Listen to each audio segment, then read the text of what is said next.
మీకు చిన్న నా అనుభవం చెప్తా. ఒకసారి కరోనా వచ్చింది, మనందరికి తెలుసు, 2 ఏళ్ళు వరుసగా. అది ఎండాకాలం వచ్చింది కరోనా. కరోనా అయిపోయింది, జరంత తగ్గుముఖం పట్టింది. కేసీఆర్ గారు వ్యవసాయ శాఖ మన నిరంజన్ రెడ్డి గారిని, అధికారులను, మా ఆర్థిక శాఖ అధికారులు అందరినీ మీటింగ్కి పిలిచింది. పోయినాం. మరి మే నెల అయిపోయిందా, జూన్ వస్తున్నది, ఋతుపవనాలు వస్తున్నాయట, 6-7 తారీఖు సింకులు పట్టాయట, మరి రైతు బంద్ వేయాలి కదా, తయారు చేసిండ్రా అన్నాడు. అంటే వాళ్ళందరూ లేచి ఆఫీసర్లు, ఎక్కడ సార్ కరోనా వచ్చే 45 రోజులు లాక్డౌన్ అయినా, ₹1 ఆమ్దాన్ లేదు, ఖజానాలో పైసలు లేవు సార్ అన్నాడు. ఆర్థిక శాఖ అధికారులు, ఈసారి కష్టమే సార్ రైతు బంధు ఇచ్చు టైం మీద అన్నాడు. అంటే మన కేసీఆర్ ఒక మాట అన్నాడు, ఏమయ్యా మా గరీబ్ గారు రైతులే దొరికినారే మీకు? మంత్రుల జీతాలు బంద్ పెట్టు, ఎమ్మెల్యేల జీతాలు బంద్ పెట్టు, ఉద్యోగస్తుల జీతాలు బంద్ పెట్టు, బిల్లులు బంద్ పెట్టు, రైతుకు మాత్రం రైతు బంధు ఇవ్వాల్సిందే అన్నాడు. వాన చినుకు పడే లోపు రైతు బంధు పడాల్సిందే అని చెప్పి కేసీఆర్ చెప్తే పడ్డాయా లేవా పైసలు మనకు? అప్పుడు కరోనా వచ్చినప్పుడు కేసీఆర్ రైతు బంధు ఇచ్చింది, కానీ ఈ గవర్నమెంట్ కు ఎందుకు రైతు బంధు చేత కాలేదని నేను అడుగుతా ఉన్నా మీ రైతుల పక్షాన. ఎందుకు చేతనైతుందండి? కరోనా వచ్చి లాక్డౌన్ వస్తే కేసీఆర్ ఇచ్చిండు, ఇప్పుడు ఏమైంది నాయన నీకు ఇవ్వడానికి? కాంట్రాక్టర్లకు బిల్లులు ఇవ్వడానికి మాత్రం చేతులు వస్తున్నాయి, మా రైతులకు రైతు బంధు చేతనైతే లేదా అని నేను అడుగుతావు. రైతు బంధు ఎగబెట్టి రుణమాఫీ మాట తప్పిరి, అయ్యో వడ్లమ్ముకోకురి ఇక బోనస్ ఇస్తాము అన్నారు. ఇచ్చిన అరే బోనస్? వానకాలం బోనస్ ఇయ్యలే, ఇప్పుడు యాసంగి వడ్లు వస్తాయి, ఇంకో నెల రోజులైతే వడ్లు మోపైతాయి, వస్తాయి కదా. ఇప్పుడు యాసంగి వడ్లకు బోనస్ ఇవ్వాలన్నా వద్దా? ఖచ్చితంగా బోనస్ ఇవ్వాల్సిందే. ఎక్కడికక్కడ కల్లాల కాడ మన టీఆర్ఎస్ పార్టీ వాళ్ళు, కాంగ్రెస్ వాళ్ళు నిలదీయాల్సిందే. వడ్లకు వాళ్ళ మెడలు వంచి బోనస్ ఇప్పియాలి మనం. బిడ్డ నువ్వు బోనస్ ఇవ్వవా? పార్లమెంట్ ఎన్నికల్లో మన రైతుల సత్తా ఏందో ఈ కాంగ్రెస్ పార్టీకి చూపిద్దాం. నువ్వు అందులో ఇస్తాను బోనస్ ఇవ్వకుండా, రుణమాఫీ చేయకుండా, నువ్వు రేపు రైతు బంధు ఇవ్వకుండా ఎట్లా ఓట్లు అడుగుతావని నేను అడుగుతా ఉన్నా కాంగ్రెస్ పార్టీ. గీ ముచ్చట మీరు రైతుల దగ్గర పోయి ముచ్చట చెప్పండి. 2 లక్షల రుణమాఫీని మోసం చేసే, 15,000 రైతు బంధు ఇస్తాను మోసం చేసే, వడ్లకు బోనస్ అని మోసం చేసే, 24 గంటల కరెంట్ ఇస్తా అన్నాడు, 15-16 గంటల కరెంట్ వస్తలేదు, మళ్ళీ మోటార్లు కాలడు మోపైంది. కాలుతలేవు మోటార్లు. కాంగ్రెస్ వచ్చింది, మోటార్లు కాలుతున్నాయి. మొన్న నాకు మరి జనార్దన్ రెడ్డి కలిసింది, ఏదో మన పార్టీ మీటింగ్ ఉంటే కలిసింది. నాగర్ కర్నూలు పోయిందట. ఎందుకంటే ఆడ కరెంటు మోటార్ల వైండింగ్ దుకాణం ఉండేది, ఏదో పేరు చెప్పాడు, ముస్తాఫానా ఏదో పేరు చెప్పాడు. ఆయన ఎప్పుడు మన మీద కోపం కూడానట, అరే మీ బీఆర్ఎస్ వచ్చింది మా గిరాకీ బంద్ అయిందా, మీ బీఆర్ఎస్ వచ్చినాక నాకు కిరాయి వెళ్తలేదని గులుగుతుండేనట. మొన్న మా మర్రన్నకు కలిసిండట, అనా ఇప్పుడు మళ్ళా కాంగ్రెస్ వచ్చింది, ఫుల్ పని అన్న, చేతులుంటే పని, రోజు 10 మోటార్లు వస్తున్నాయి అన్నట.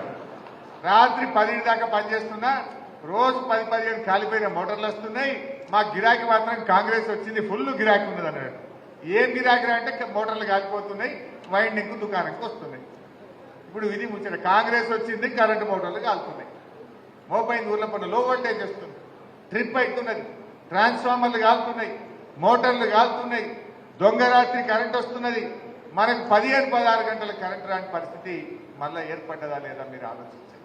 ఇప్పుడు రైతుల్లో చర్చ జరుగుతా ఉంది, మనం చెప్పడం వేరు, వాళ్ళ అనుభవం కదా. ఆ కేసీఆర్ ఉండగా రైతు బంధు వచ్చింది నిజం, కాంగ్రెస్ వచ్చినాక రైతు బంధు పడండి నిజం. కేసీఆర్ ఉండగా 24 గంటల కరెంట్ వచ్చింది నిజం, కాంగ్రెస్ వచ్చినాక 15-16 గంటల కరెంటు రాంది నిజం. అంతేనే కాదా? ఇలా ప్రజలకు వాళ్ళకి అర్థమవుతున్నది. మనం కూడా ఈ విషయాన్ని ప్రజల్లోకి గట్టిగా కార్యకర్తలు తీసుకొని పోవాలని చెప్పి కూడా నేను కోరుతాను. మీరు నిరుద్యోగ యువతకు నిరుద్యోగ భృతి ఇస్తా అన్నారు కదా, ఎప్పటి నుంచి ఇస్తారు బట్టి విక్రమార్క గారు అని అడిగిన. లేచి నువ్వు డిప్యూటీ సీఎం గారు లేచి మేము ఎక్కడ చెప్పలేదు అంటాడు. మేము నిరుద్యోగ భృతి ఇస్తామని మేమే ఎక్కడ చెప్పినాం? 6 గ్యారెంటీలో చెప్పలే, మేము ఎక్కడ చెప్పలేదని అసెంబ్లీ సాక్షిగా అబద్దాలు మాట్లాడారు. చెప్పలేదా వాళ్ళు? ప్రియాంక గాంధీ చెప్పే, రేవంత్ రెడ్డి చెప్పే, వాళ్ళ మేనిఫెస్టోలో కూడా కొట్టి ఇవాళ మేము ఎక్కడ చెప్పినాం నిరుద్యోగ భృతి అని అసెంబ్లీలో చేతులు లాబట్టినటువంటి పరిస్థితి. ఆ రకంగా ఏ విషయమన్నా తీసుకో. ఇదే రేవంత్ రెడ్డి అవాని పింఛన్ ఎంత వస్తుంది అన్నాడు. అంటే ఒక ముసలామె 2,000 వస్తుంది బిడ్డ అన్నాడు. ఇగో డిసెంబర్ వస్తున్నది, డిసెంబర్ రాగానే 4,000 పింఛన్ మా కాంగ్రెస్ పార్టీ ఇస్తుంది అన్నాడు. అసలేం జరిగిందో మీకు తెలుసా? మొన్న జనవరి నెలలో ఇచ్చే 2,000 కొట్టిండు. ఒక నెల పింఛనే కొట్టిండు. జనవరి మొత్తంలో పింఛనే మళ్ళీ. నిజమా కాదా? మరి ఆ ముసలిళ్ళకి చెప్పొద్దా మీరు పోయి? వీడు 4,000 ఇస్తానని ఇచ్చే 2,000 కొట్టిండని చెప్పాలా వద్దా మనం? జనవరిలో అవ్వ తాతలకు, వికలాంగులకు, గీత నీత కార్మికులకు ఇచ్చే 2,000 కూడా ఎగబెట్టిండు. మన ఫిబ్రవరి 10 తారీఖేమో ఇచ్చింది ఫిబ్రవరి పింఛన్. ఒక నెల ఎగరగొట్టింది. అంటే ఏమైతుంది మరి ఇలా మనం ఆలోచించద్దా? కేసీఆర్ ఉండగా ఎప్పుడైనా పింఛన్ ఆగిందా? ఏ రోజు ఆగలే. ఇప్పుడు 4,000 అన్నాడు, ఇచ్చే 2,000 కూడా మొన్నటి నెలలో ఎగ్గొట్టినటువంటి పరిస్థితి కూడా మనం చూస్తా ఉన్నాం. ఇట్లా ఏ విషయాలు చూసినా ఇక ఉద్యోగాల కదా మీరు చూస్తున్నాం. ఇప్పుడు ఎట్లయితే సొమ్మొకంది సోకొకంది అన్నట్టు అయిపోయింది. ఇవాళ నర్సింగ్ ఉద్యోగాలకు నోటిఫికేషన్ ఇచ్చింది మనం, పరీక్ష పెట్టింది మనం, సర్టిఫికెట్లు వెరిఫై చేసింది మనం, ఉద్యోగాలు ఇచ్చే టైంకు ఎలక్షన్ కోడ్ వచ్చింది. మనం అంతా చేస్తే ఈయన పోయి పంచి నేనే ఇచ్చిన అంటాడు. కానిస్టేబుల్ ఉద్యోగాలు అంతే. అంటే నిజంగా నీ కాంగ్రెస్ ప్రభుత్వం వచ్చినాక నువ్వు ఒక్క నోటిఫికేషన్ అని ఇచ్చినావు అయ్యాలకి? ఒక్క నోటిఫికేషన్ ఇవ్వలే, ఒక్క పరీక్ష పెట్టలే.